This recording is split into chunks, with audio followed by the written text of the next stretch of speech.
home is the physical representation of your soul, in my opinion.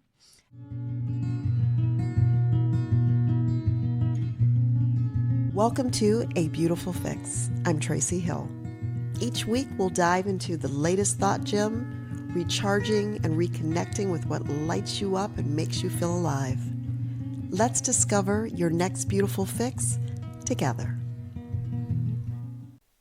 Hey, real quick before we dive in, you're powerful. And sometimes you just need someone to remind you what's already in you. That's what human design does. It's the difference between guessing and knowing. So you can stop searching outside yourself and start trusting the answers within. I promise you they're there. Grab your free chart at abeautifulfix.com, and when you're ready to go deeper, book a one-to-one session with me. All right, let's get into the episode. Kim Costa is the founder of Lifestyle Foundations and the author of the upcoming book, Live in Your Wheelhouse, where she helps women align their outer world with their inner truth. Through her signature lifestyle life assessment and real-world experience in both real estate and reinvention, Kim guides women to design lives and homes that reflect who they truly are. Her message is rooted in the belief that when we live in alignment, everything flows. And Kim is a 3-5 manifesting generator in human design with sacral authority, which means she's here to move with a fast, creative, non-linear energy, make decisions based on what lights her up in the moment, and learn through experimentation and real-world experience. Kim, I'm so glad you're here. Welcome to A Beautiful Fix. Thank you for having me, Tracy. I'm so excited because this conversation feels a little differently than all the conversations I've been having so far. I love the idea that we're talking about people's environments. So I know you have an upcoming book coming out in April? In March 24th. Yes. Wonderful. Okay. And my understanding is that book is all about alignment. And it's not just alignment in the spaces that we live in, but also kind of the lives that we build around them. But before we dig into that, I'd love for you to just kind of take us back a bit and just tell us a little bit about your path. Like what brought you here? So I was actually living out of alignment for some very basic things for a good part of my middle life.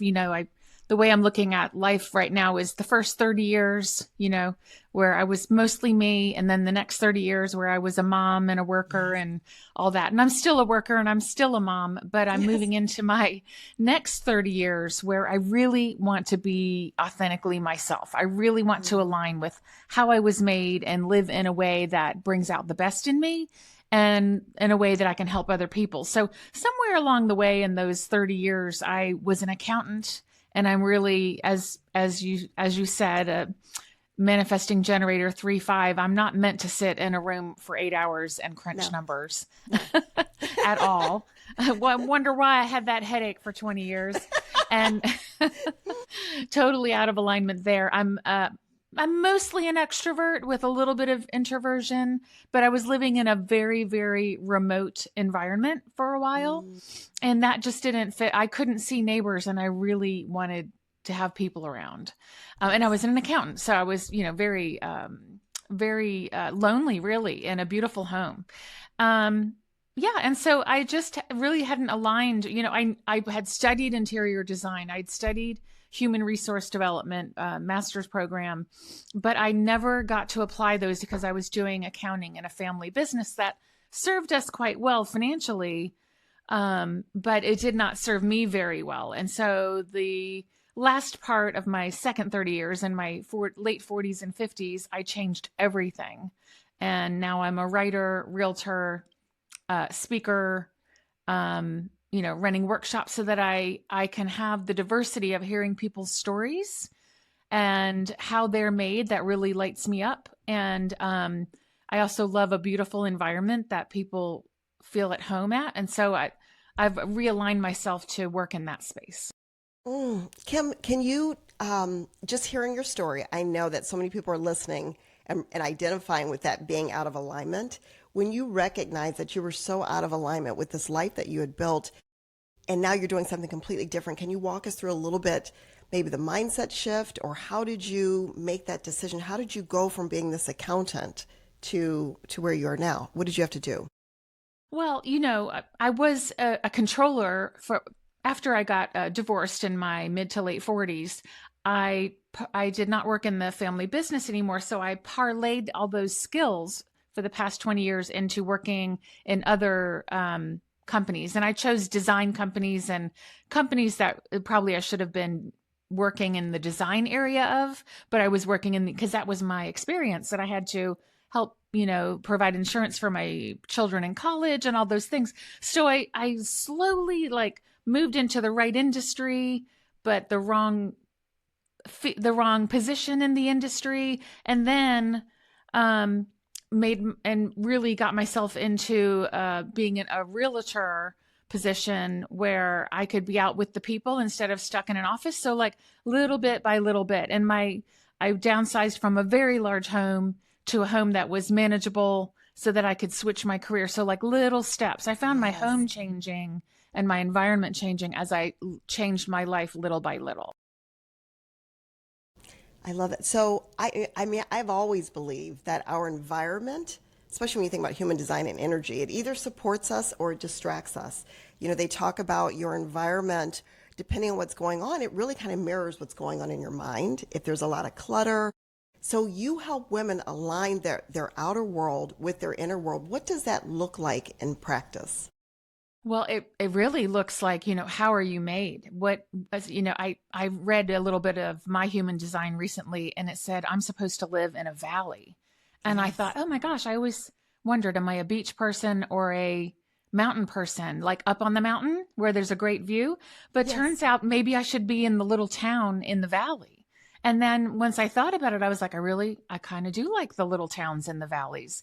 And my personal home, the back of I've noticed when I like to sit in this chair looking out the window, and you can see the whole landscape as it rises behind my house, and there's a garden and bird sanctuary, and fox come, and deer, and rabbits and hawks and everything. So I just love watching the activity. And I was like, oh my gosh, I do kind of live in a little valley here.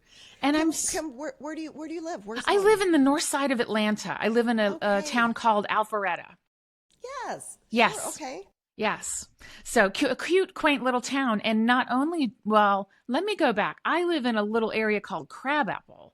It's in between Alpharetta, Roswell, and Milton, which are three very cute small towns. But I now have because I don't like to do the same thing all the time, I can go to any one of those towns within 5 to 10 minutes. Nice. So it's like, okay, I'm like living in the perfect little combination of everything I like to do. Well, you had me at bird sanctuary and then fox and then deer. I'm all in. It sounds amazing. And so then how do you work with women when they come to you? How do you get those two things in alignment? So we really start to go around the wheel of life. Are you familiar with the wheel of Yes, life? Okay. So it absolutely. has 8 areas: career, family, finance, all through the 8 areas of your lifestyle. And we start going through questions, and really we start with a conversation, and I say, what is your biggest pain point right now? And they might say, my children have gone to college. I'm an empty nester. I don't know what to do with myself. We kind of start with them and how they're feeling and what their pain point um, or if it's in another circumstance, their family's growing, the house is too small, they've got 2 dogs now and 3 kids, and they don't have enough space for their parents to come visit, and so that's an upsize situation. That's their pain point. They're frustrated because they feel boxed in, and so that's the first thing we start with. It is, what pain points are they feeling? Um, and then we go on to assess their environment along the lines of the wheel of life in 8 different areas. And when I first started putting this together, I placed anyone who was buying with me in a category of, this is a career finance move, or this is a family and friends health move, etc. And so as we were talking, I started placing their answers to certain questions into one of those 8 categories that they were trying to fix. And so then, first of all, are they surprised when you take them through this exercise? So they're coming to you as a realtor, right? To help them find another home. Right. And then Yes. suddenly you're taking them through this exercise and getting them to think about these 8 key areas in their lives.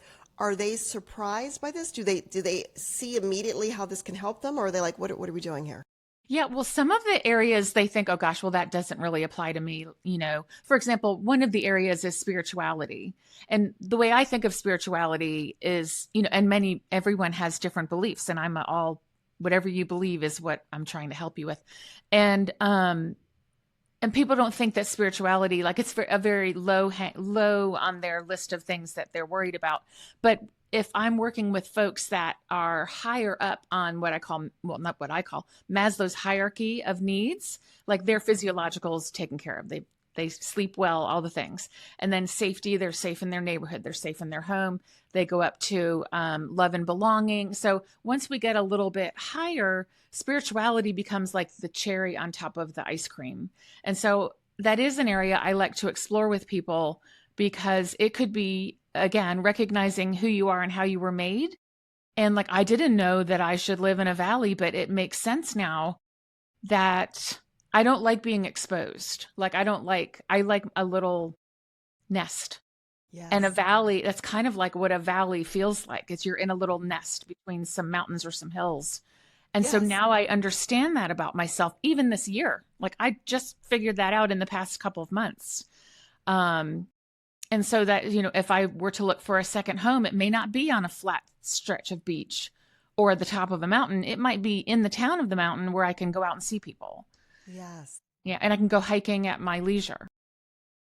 Yeah, mine in human design is kitchens, which I was like, that's Oh, I interesting love. because I'm not big on cooking. I mean, I do it, but I would have never thought of kitchens. But in human design, it's not always literal. For kitchens, it's just creative spaces. It's spaces Creative space. where things are being created or being made. And I was like, I can absolutely see that. I thrive when I'm in places where there's energy and Yeah. you can feel something is being created. So it's interesting.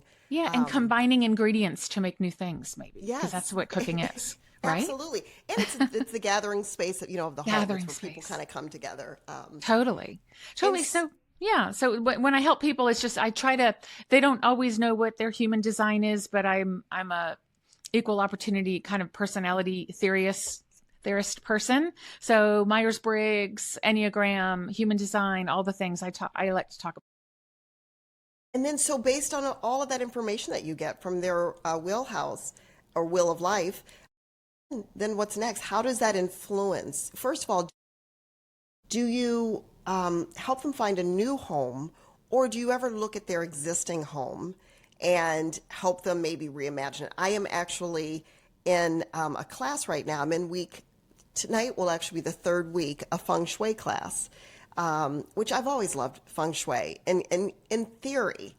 But sometimes these things can be overwhelming. Which let's talk about that next. But just going back to, is it just helping them to relocate, or is it to helping them reimagine their existing home? It's not only to help them relocate. So the subtitle of the book of Live in Your Wheelhouse is an empowering guide to stay, go, or reno. And so it's you might stay and just repurpose a room from a living room with no doors to an office that has doors, so that if you're starting a podcast or doing some kind of work that you need some Zoom call quiet, that you can close those doors. So, and it is just repurposing certain areas or furniture or color schemes to just improve the home that you're in. And then a bigger renovation, like finishing out the basement or adding on something to the back of the home, expanding to make more room for an area that's not quite big enough or something like that. Um, so I mean, often I'm talking with folks, they just want to talk about their living environment, their house, and they may be 5 years from moving, but I think it's important to start talking about it now so that you have a clear plan for where you want to go. Because if you're Yes. making a move out of your city or state, you may need to go investigate some options and just kind of live there. I recommend people go and investigate somewhere for like a week and pretend like, don't just be there as a tourist, but go and pretend like you're living. Go to the grocery store, find your place of worship if you have one. go to the gym or yoga or whatever, or golf, tennis, whatever the things you like to do, make sure they offer that there and just see what it would feel like to live there before you make the move, and even possibly try somewhere for 6 months when you get a chance. Absolutely. Do any surprises come up when you are working with these families and they're looking at their life from this point of view of these 8 areas in their life? Do any surprises come up where they thought they wanted this, but then they completely change and realize it's absolutely something else that they need? Yeah. I work with a lot of midlifers. And I'm working with more younger folks because that's super fun. But a majority, I would say at least half of the folks I work with are, 40s, 50s, 60s, even 70s. And I actually have a set of clients that are 89 and 94 right now. Yeah. So working with the children to, get them to their next stage of life. And, and so I find that some of the folks that think they need to downsize, because everyone says, oh, you don't need a big house anymore, you need to downsize, but they don't want to do that. They want to keep their home, or move into a different home that offers like some sort of entertainment or a destination for their kids and grandkids to visit, like the beach or the lake, or in a downtown, like one of these little local towns I live near. It's real fun to walk downtown, and they want to entice their kids to come back. Even though they've flown the nest, they want a space because they can afford it. They're used to having a big home. They're still in good health. So why not move into a home that entices people to come back, or they can entertain and have nice parties and things like that. So that's been something surprising, because the script is your kids move away, you downsize, and you buy a beach home or whatever, Right. or you Right. sock it away for retirement. Right. And flipping the script on that is we still have a long life to live, 20, 30, 40 years here. So enjoy yourself. What is it you want to do? Well, I don't want a small house. I like my big house, and I want to throw parties for, 40 people, 50 people.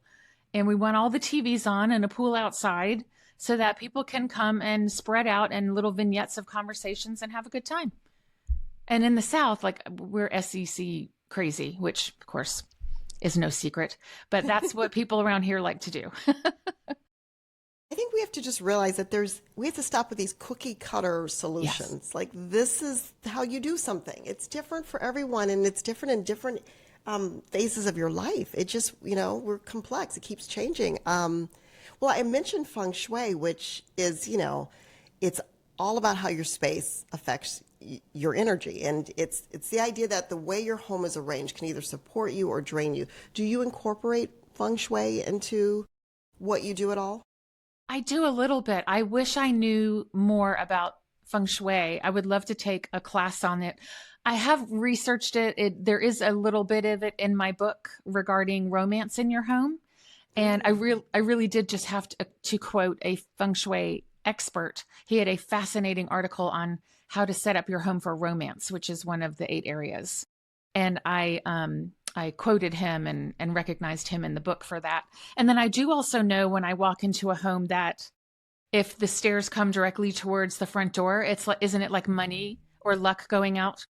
Something like that. We talked about the front entry, the front door. It's like one of the most important parts of Yes. your home.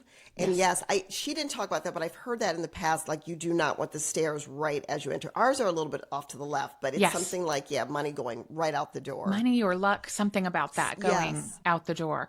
And it's so little or big things like that, because it just does not feel right sometimes when you walk in. Because those are people's private areas, usually up the stairs. And so when you yes. walk in, you're not welcomed into the heart of the home as much as you're welcomed into a private space that you're not really. If you went and walked up the stairs of someone's home right as you walked in the door, they wouldn't. They would think you had gone nuts, right? Exactly. So let's have It's the flow of the house pull you to where you're supposed to be. That's right. That's right. It was interesting because you were just talking about romance in a home. There's so much that goes into it. She was just talking about our last class was about the bedroom, and it's their power places in your home. And the bedroom, I think the kitchen, and maybe it was the front door. I don't quote me on that. But with the bedroom, she was saying that it tells her so much when she goes into her. But first of all, she said if she walks into someone's home and they're like, well, we're here to talk about the living room, let's not worry about the bedroom, she already starts to kind of know something. She said, because the way your bedroom is set up says so much about how you value yourself. Hmm. Is your bedroom just something that, all the other rooms, you've put all your energy into the other rooms, decorating the other rooms, but your own bedroom, it's like, man, no one's really going to see this.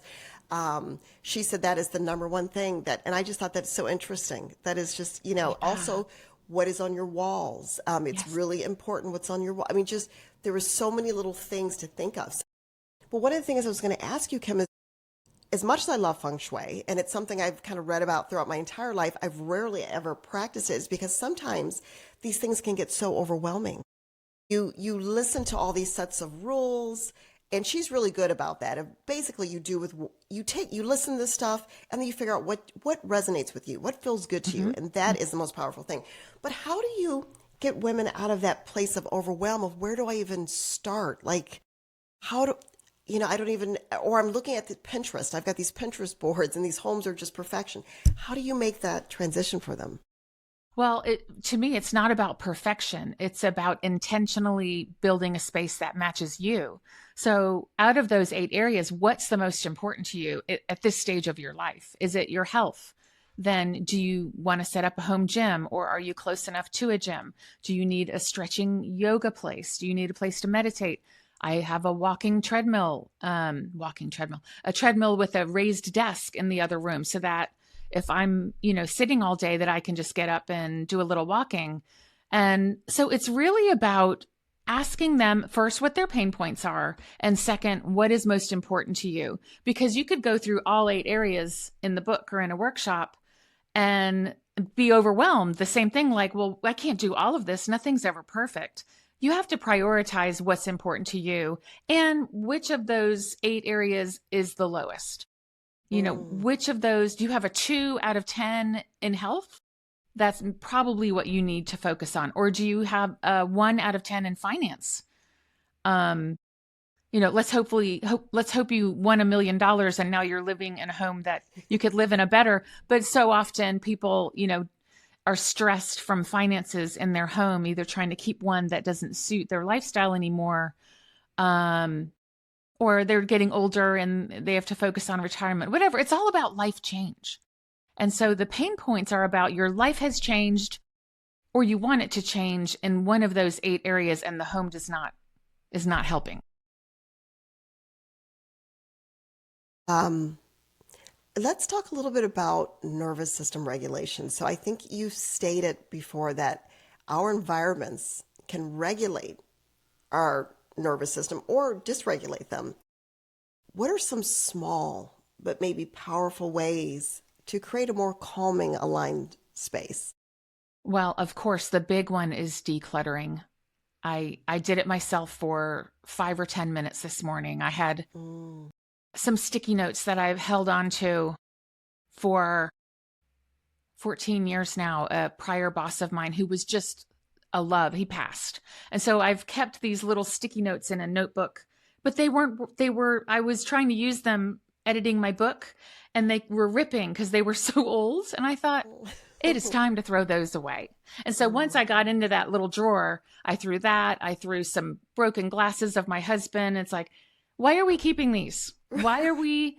These are going to scrape his face. We should throw those away. They're taking up space in the drawer of like the scissors I'm trying to really use every day. So every Right. time I open that drawer and see the unusable sticky notes and the broken glasses, and I don't know, something else ended up in there, and I was like, I don't even know what that is, but I'm pretty sure we have not used that in 5 years. So it went in the trash. And then it just kind of freed me. I felt better. Yes. I just kind of felt better taking action. It was silly. It Yes. was almost silly, the little things I threw away, but I had so much to do today that it just felt cathartic that like I won't have to look at that again and wonder why is that still here? That thought will never enter my mind again. And so it could be a room that has gathered things you don't use anymore, or I've spoken to someone recently, children's now adults rooms that they've moved across the country, and the couple now travels to see them because their kids are very active, and they keep a room in the house where they can come visit anytime. But she still keeps the adult children now, rooms the way they were, and she decided to make one a podcast studio and the other a little den for her retiring husband. So they weren't like in the house bumping into each other all the time. And I thought Yes. that was an excellent repurposing of the function of a room. Yes. And do you just declutter a little bit all the time, or do I you do it try kind of like to. seasonally? Yeah. I mean, there are weeks where I am dumping and running, right? I mean, I think we've all experienced the I don't have time to organize that. I'm just going to place it Yes. here. I'm placing this Yes. pile of papers here about my client. And we have closed, but I'll file that later. And then the next thing you know, there are 3 or 4 of those little stacks in a row. And so they sit for a minute. And so sometimes I take a half day, to just get caught up, or a full day and just get caught up on. No, that's not true. I hardly ever do a full day because Okay. it's too much Too for me. much. If it's a full day, I need to hire somebody. Have you ever done the Marie Kondo I system have. of? Okay. Yeah, I have. I do look at, that's what I did this morning. I was like, these have no use, and these are not special glasses. Yes. We have 12 more of these, but this needs to go. Because then that's her kind of premise, which I really embraced. I should do it more. But it's just clear your space so that when you see things, there are things that bring you joy. Like the things that you leave remaining, it's something that's important to you, that has meaning, that's what you're looking at versus the stack of papers, or something that has nostalgic meaning to you, but it's kind of time for it to move on. And I love that she would say, like the post-it notes that you had from your boss, those were very meaningful to you, but they kind of serve their purpose. And so Hmm. before you let them go, you say thank you. Hmm. I She did. literally, yes. And I And then you almost can feel good. texted his daughter to say, but I was like, no, that'll sound crazy, about some sticky notes he gave me 14 years ago. Kim, I think you I should. did I take a think you photo. should. I did. I took a photo, and I probably will reach, we do stay in touch. And he actually Yes. helped me through a period of time where I was freshly divorced. He gave me a job where I could work 3 or 4 days a week and still get my kids through school. And was such a fun person that I held on to those sticky notes. Kim, I'm going to encourage you to share that story for someone has lost their father. Yes. When people reach out, or when I run into some of his friends or someone who knows him or knew him, it means the world. I Yeah. think that would just mean so much for his daughter to hear what he meant to you, and that you just recently, released those, that they meant that much, that you hung onto them for that I long. kept them in my kitchen drawer for, I don't know how long. Well, maybe it's 12 years, but a long time. Yeah. It had just a great spirit. He just reminded me of like all those colors in there, about his fun spirit. Yes. He loved Hawaii, and he made hippie juice. So those little colored things. So this is how you spark joy in your house. You keep things from your travels, keep things that like give you chills. Yes. Play your favorite music. I had a friend over yesterday, and she said, you have a lot of Sonos around the house, the musical systems. I said, I love Yes. music. Oh, it's the best. And I have it programmed so whatever room I'm in, I can play it. And I have mood music. If I'm in Mm, a writing mood, I play music that helps you focus. It has no words. If I'm cooking, it's something kind of fun. I can, some old school Motown or whatever. Like I can dance around the kitchen. And if I'm on the front porch with friends, I sometimes will play like, country barbecue type music. right. Yeah. Music is so powerful. It has a place, I think, in every part of our life. Yeah. Yeah. And things aren't always perfect, but that, think life is never going to be perfect. Your home is never going to be perfect. All your relationships aren't ever going to be perfect, but if you can focus on things in your home that bring more joy, to borrow from Marie Kondo, and get rid of things that weigh you down or get in your way or stop your progress or distract you from your mission, which is the third chapter in my book, the 4 M's: myself, mastery, mission, and mates, who you surround yourself with. These all need to be present in your home, but they need to be aligned with who you are. So it starts with you. You're the North Compass. Oh my gosh. I'm just taking notes because it's so perfect because first of all, I think that is just true in life in general.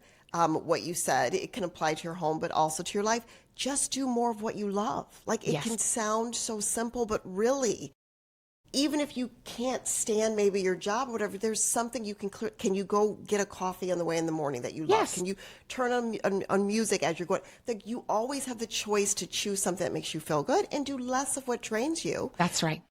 But you mentioned that chapter, and the first thing that you said was myself or me. Was that one of the M's? Yes. The first is myself. Yeah. Who am I? Yes. Yeah. So the reason why I'm getting so excited, because I'm on a little bit of a mission in 2026. I'm bringing selfish back. Yeah, Love it. it makes me think of the Justin Timberlake. So I'm bringing sexy back. I'm bringing Yeah. selfish I back. like You it. know, and I use the word selfish because it's a little bit triggering. It's meant to wake people up. I'm trying to say that it's a good thing to put yourself first. We've been told that selfish, I'm reclaiming that word, I love it. that especially with women, Yeah. that we have to put everyone else's needs before ours. We We have to check on disappear. everyone else. We We disappear. disappear. We become invisible. And I'm saying it's really not selfish because when you fill yourself up, you can give from a much more full place. It starts with you. Anything in life, it starts with you. And I love that you feel that even when it comes to your home, yes, your home needs to reflect you and You. what brings you joy. And I relate that to like a home for your soul. And there's a whole part Mm, about creating a home for your soul. And in that chapter, I do say ego's not a bad word. It's not a dirty word in this book. A healthy ego is you sticking up for yourself. It is yes. you presenting yourself to the world in a proud way and being recognized by people who see the real you and support your mission. And so ego can be a bad word if it's a false ego. But if you're Yes. reacting and acting from your soul, how you were made, I think that ego can be a very good thing. I completely agree. And I'm going to even say that when you say erected from your soul, we have to learn to let our body lead. Less our mind and more our body. Our body, if we listen to it, it's talking to us all the time. You can walk into a room and have an energy shift and immediately feel like, ooh, this feels good, or ooh, constrictive, this doesn't.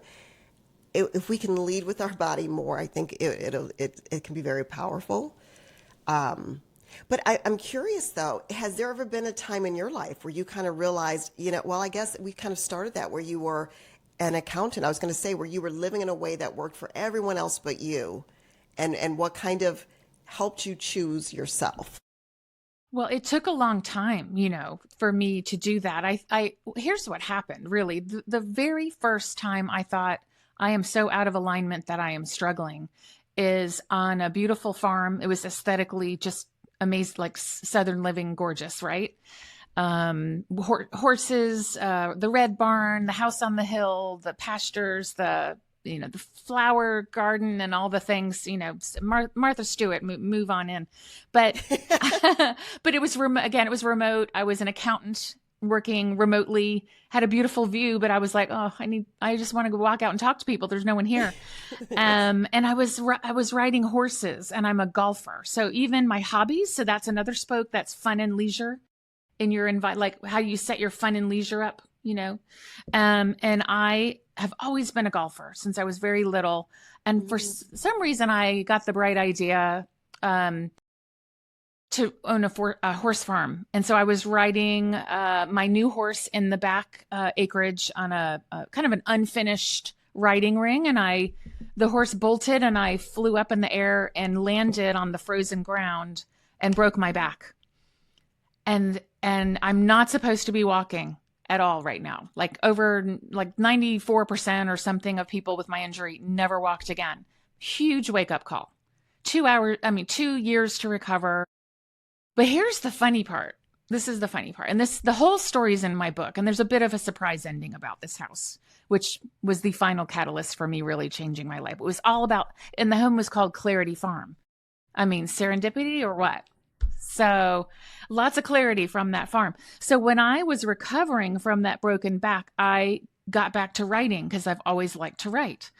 And I wrote the Oprah Winfrey Show, and I won the contest for about friendship, writing an essay about friendship. And they wanted to fly us to Chicago, and that was all great, but they wanted to film at the house, and I told them no. And I was obsessed with Oprah Winfrey, with her show at the time. Yes. It was 2001. I mean, it was Wait, like wait, the wait. So, biggest show ever. And I'm so, hanging on to the story. Why'd you say no? Why because did you I say had a no? broken back, I was in a walker. I was trying to maintain a 40-acre farm, and I couldn't even drive. I also the home was all wrong for me, no matter how pretty it was. Um, and once I started reading the book, part of the book was about a woman who was terribly unhappy in her home, and thought, I don't really want millions of people. What did I write? The essay disappeared. I never saw the essay again that I wrote. It was disappeared into the digital ether back in the day. If it was not an email, it was nothing, that it was no Word document. It was a website that you typed into, and I sat at my desk there and I typed and retyped it while the kids were at school, and I zipped it off once I thought it was funny enough and good enough to send, and I never saw it again. And I was like, what? And then I hadn't read the book. I just knew it was about friendship. So I started reading the book, and a big part of it was about a woman who was terribly unhappy in her home. And I thought, what did I, and I was on painkillers because I had, severe nerve damage. And I thought, what did I write in that essay anyway? So I was like, no, I cannot have millions of people here to my home. I have no idea. That just sounds like I could be in a lot of trouble.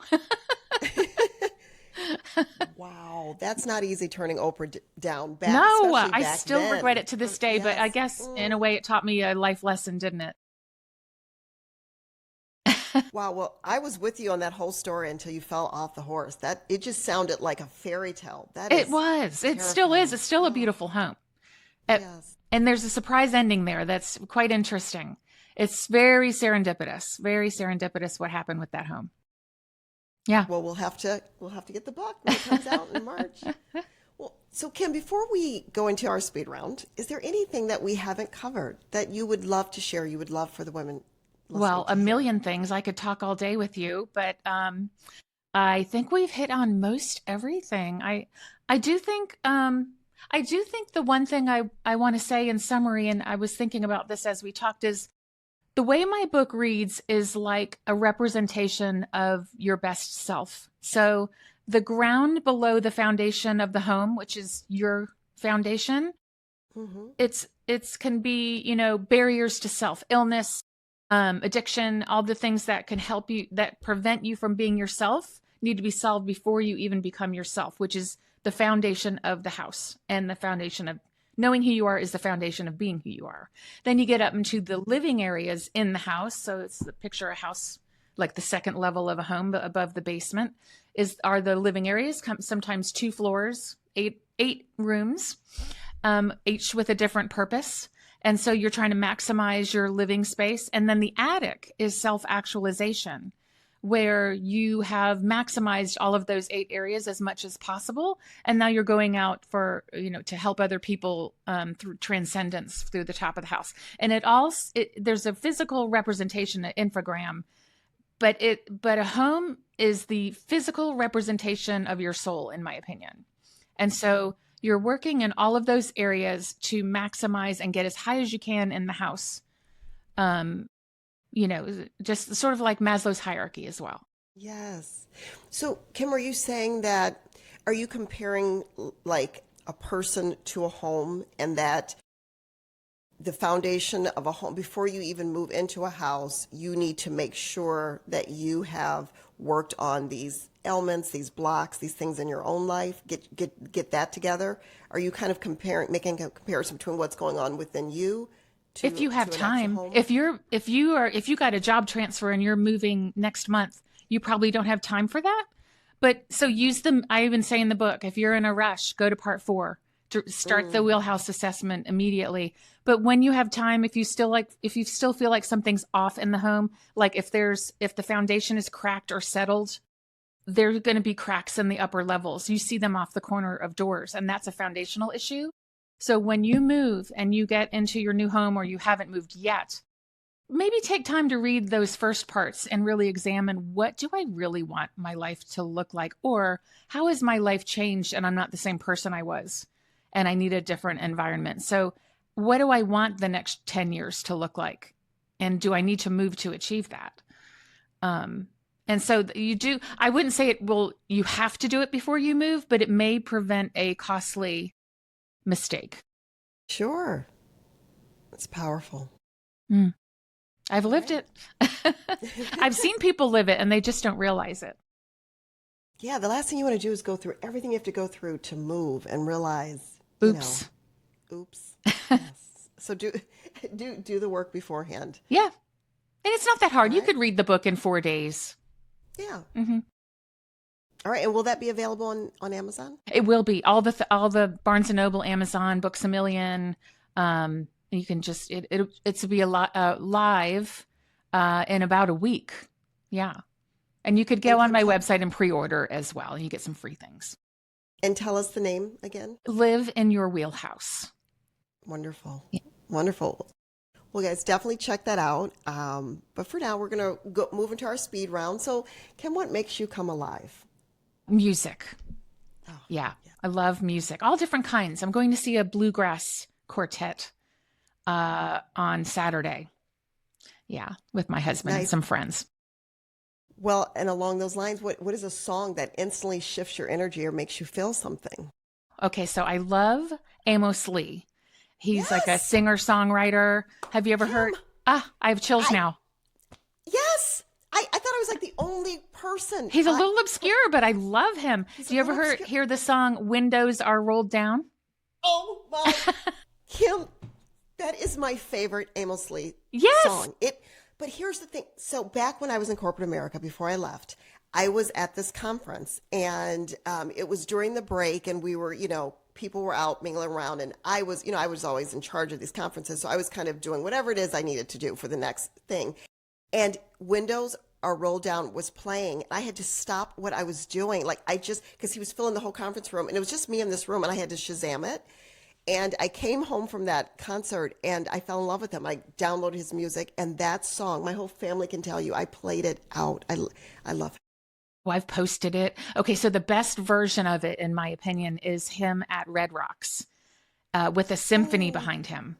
oh my Oh God. my gosh. Okay, that is exactly what I'm gonna go play in just a moment. So you listened to it, or were you there live I was when he did not it? live. I wish I had been there Okay. live. It was like a Yes. YouTube video of him at Red Rocks. It was amazing. Yeah. I would love to see him in concert. I like Okay. it. I like to play it in my car for obvious reasons. Yes. Same. Same. And you know what? That hasn't come up on my playlist recently. I'm going to have to listen to that this afternoon. Thank you for reminding me. So, how about a book? A book that cracked you open or stayed with you long after the last page? I'll tell you what book helped me get through this writing process was The War of Art by Stephen Pressfield. And so it's about resistance, which it can go for if you're starting to try to get in shape. It's anything you're trying to do. In this case, I was trying to finish my book for 7 years, so it got me through. It's about starting a business. It's about really anything you're starting that you're feeling resistance to and making excuses for and things like that. And the funny thing is he got me through my writing, and I got a chance to speak with him in a group last year, and a month later his house burnt down. And we talked about where he liked to write, because I'm very fascinated with creative people and how they set up their office. So like I was asking him questions, and unfortunately I've been trying to follow along, and I think he's rebuilding, but I always send a lot of hope for him that he'll rebuild something spectacular for himself. Absolutely. Mm-hmm. Wow. What is your favorite little indulgence or guilty pleasure? Buy flowers for myself. Oh, absolutely. I can't, and I have a flower garden, but they're not always as prolific as I'd like them to be. So I'll pick up a Yes. bouquet. And the other day I picked up a bouquet, and my husband came home with one. So I have two downstairs right now. There's nothing like fresh flowers in Yeah. your home, the smell, Mm. what's in feng shui, that's powerful, by the way. She talked to us about that last Good. I need week. to read Oh, more. yes. because it's life. It's just the It's energy. nature, it's It's beauty. nature. Whenever Yeah. you can bring it into, yes. Yeah. What's something you're genuinely curious about right now? Maybe something you're exploring or rethinking or waking up to. Multi-generational living. I've had several people talking to me about multi-generational living. And I think also I've done a lot of research on what makes people happy, and we're so disconnected now that Yes. there's becoming, it was like number 3 in Sotheby's top trends this year, multi-generational living. And I thought, isn't that brilliant? Because we feel so disconnected. Getting back together as a family unit so that the parents can age in place and the grandchildren are with the grandparents, and the sandwich generation has help in the home, um, Yes. is a beautiful thing. So I just piqued my interest this past week. So I'm going to investigate that a little bit more. It makes so much sense. Hmm. It makes so much sense. And I think outside of America, other cultures really get that. Very much so. They do it. You see the elders in the home that are giving their wisdom to the young ones. And Yes. it's a I beautiful just got thing. chills. I think it's Yes. a wonderful thing. There's some cultures, that in my area as well, that they are very, very much up to multi-generational living, and a home that has a finished basement with a kitchen and all that sells quite quickly and for a lot more Mm. money because it's such a trend. Hmm. What's one thing that always reminds you how beautiful life really is? Oh, okay, so back to the flowers, roses, because there are thorns. And my mom had a rose garden growing up, I think my grandmother had peonies were her favorite. So just beautiful flowers in general, but not the ones that are easy to grow. Roses are very hard to grow. They get, I'm pronouncing it wrong, aphids, and they get mold, and you have to Yes. tend to them. And the more you talk to them, the better they grow. And it's just fascinating to me. Yeah. And then another flower-ish, it's sort of a weed, is a thistle, and it will grow in the concrete in the city and form this little beautiful purple flower. And it just survives and learns how to be beautiful no matter what. There's just so many analogies to life again that you can make from what you just said. I love that. Mm. Well, Kim, how can people connect with you or learn more about your work? Sure. So I do have a website that has, my book and my philosophy and workshops that are upcoming, and that's lifestylefoundations.com. And then on social media, you can find me everywhere as Kim E. Costa, Costa. Perfect. And we'll put all of that in the show notes. Well, thank you again for being here for such a beautiful conversation. And to all of you listening, if this episode sparks something in you, feel free to share it with a friend or leave a quick review. It really means so much. And until next time, keep getting high on life, one beautiful fix at a time. Thank you, Kim. Thank you.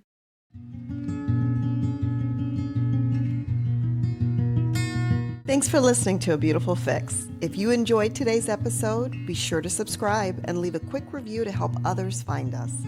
And if you'd like to share your own beautiful fix or join me as a guest, reach out anytime at Tracy@abeautifulfix.com. Looking forward to next time.